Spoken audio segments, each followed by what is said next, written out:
Hey, what's up? It's your girl Karanique. Welcome back to my channel, Karanique's Corner. Today I will be doing the mixed girl tag.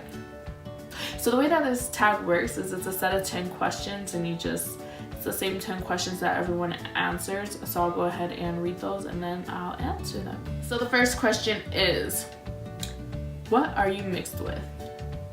Samoan and black. Number 2, what ethnicity have you often been mistaken for? Oh, okay, so I've been mistaken for Fijian, I've been mistaken for Chinese or any other types of Asians before.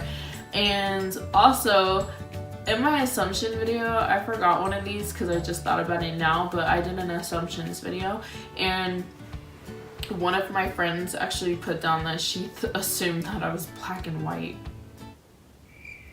I don't know. And so I guess white because I am black. And then what other ones have I been mistaken for? I don't know, I can't think of any right now, but I've been mistaken for a few things. Oh, and Tongan. And that's just my name. I don't think they actually think I look like it. They just read my name and are like, oh, are you Tongan? That's just a common mistake. Number 3, is your hair curly or straight? My hair is curly. Number 4, was coming from different backgrounds challenging growing up?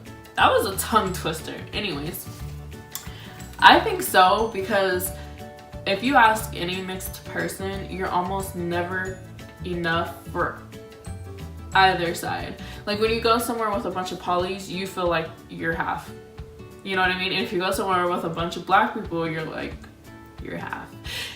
You know what I mean? I don't know why, but for me, I feel like it just stands out either way.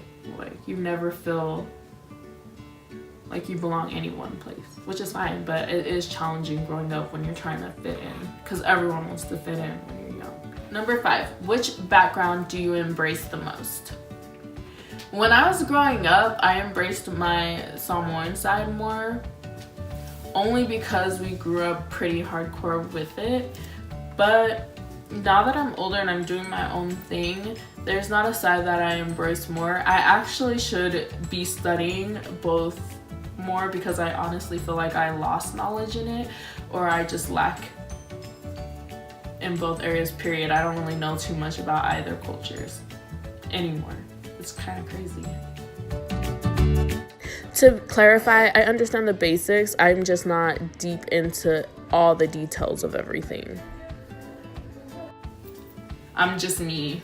And I don't even really like when people are just like, I'm just me. I don't really, I want to know. I want to know more about my cultures. I want to know what I knew before, at least. Even that would be good. I'm seriously, it's like I forgot everything. It's weird. Number 6, have you ever been teased for being different? Yes, I was teased all the time growing up, especially because I lived in Utah and it just wasn't the norm to see a colored person, and if you were colored, it was Hispanic, I felt like. To see like a black person or a Polynesian, I felt like, and especially a mixed one, it wasn't that common. And I think if anything, it was more my black side that caused me to get teased, because being Polynesian wasn't too much of a big deal. People were pretty cool about that. But when I was a kid, I always got teased for like my skin color, which is kind of crazy because most polys are my skin color, honestly. And then I would get teased for my nose being too wide, which is actually more of a Polynesian thing, I feel like, which is more from my Polynesian side. I don't know, my black side kind of has a wide nose too. But I feel like if you look at my family line of Fatismani noses, my nose is more like that. And I always got teased for my lips being really big. And now, like, everybody wants big lips. And I never actually hated my lips. Even when I got teased for having big lips, I didn't care. And then once I got older, I actually moved to California, but no one really cared once I was older. And they like them, so. And I like them. I never really cared about that. So, yeah. Number 7, have you ever been ashamed of being multiracial? I don't think I've ever been ashamed of being multiracial. I was always taught to be proud. My adoptive mom, which is actually my auntie, would always tell me when people ask you what you are, always say you're African American and Samoan. She always taught us to claim both. Like, we were never just poly or just this. We were both. And I was proud of that. I actually thought it was cool to tell people what I was mixed with. I never felt like it wasn't a good thing. Number 8, do you feel like being mixed has its benefits?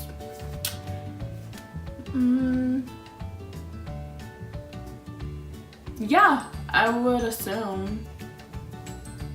I don't know if it has any crazy, super awesome benefits other than it's just cool. You get to learn more about different things. But, I mean, unless you're applying for scholarships and you want to use both sides, then that's a benefit. But other than that, I feel like, you know, you are what you are. Number 9, what makes being multiracial a beautiful thing?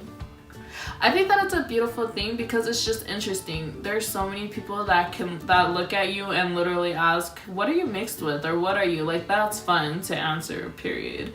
And then also you just have the different cultures from both sides that are beautiful, that you get to look into, that you get to learn about, that you get to experience. And then also when you study it and you actually do get to like gain more knowledge on it, you fall in love with it more.